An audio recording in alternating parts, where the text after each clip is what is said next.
Last week we observed Yom HaShoah, Holocaust Remembrance Day, and yesterday was Yom HaZikaron, Israel's Memorial Day for its fallen soldiers. Well, tonight we welcome Yom Ha'Atzmaut, Israel's Independence Day. Together, these three holidays as a whole tell the narrative of the State of Israel and, respectively, the narrative of the Jewish people. From Holocaust to rebirth, Mishoah l'tekuma, and from destruction to redemption, Mehurban l'ge'ulah. The story of our Jewish people is deeply ingrained within Israel's national commemorations. And we continue to move from darkness to light, from mourning and remembrance to celebration and jubilation. We remember the struggles and the sacrifices that were made so that we can have and rejoice in our Jewish homeland today. No country is without its flaws, and although politics can often complicate Israel, tonight we celebrate its many strengths. And perhaps we also take the time to pledge to continue loving it into the pluralistic homeland we dream it to be. Tonight we celebrate the 72nd birthday of the State of Israel.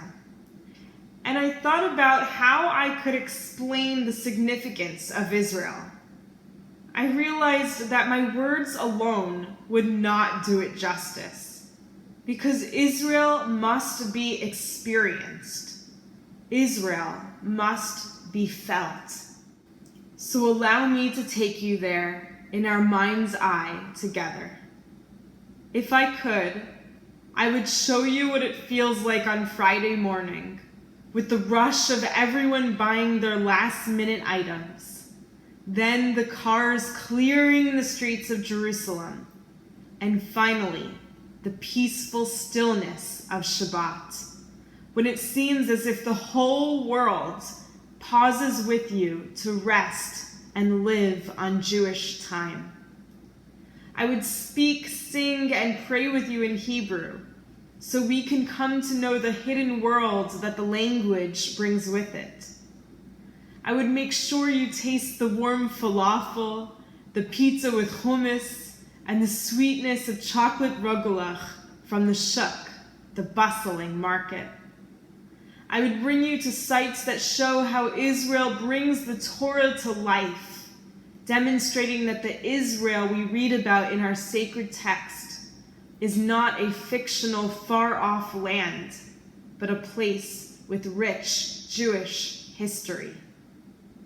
And I would bring you to the complex Western Wall. We would sing and pray together. I would remind you of all the generations that stood there before us, all who we stand in spirit with now, and all who will hopefully come after us because of the Jewish people's love for Israel. To connect to Israel is to feel part of a peoplehood, part of something larger than ourselves. Israel is where Judaism leaves the pages of our prayer book and becomes part of our being, bringing us closer to God, connecting us to a land of history, and rooting us within a land to call home. So in celebration, let us join as one people for our prayer for the State of Israel.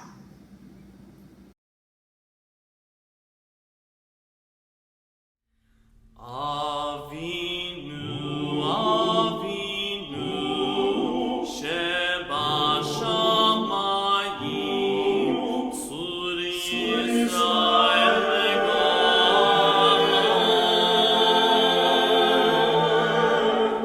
Avinu, Avinu, Shebashamayim.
The word Hatikvah in Hebrew means hope.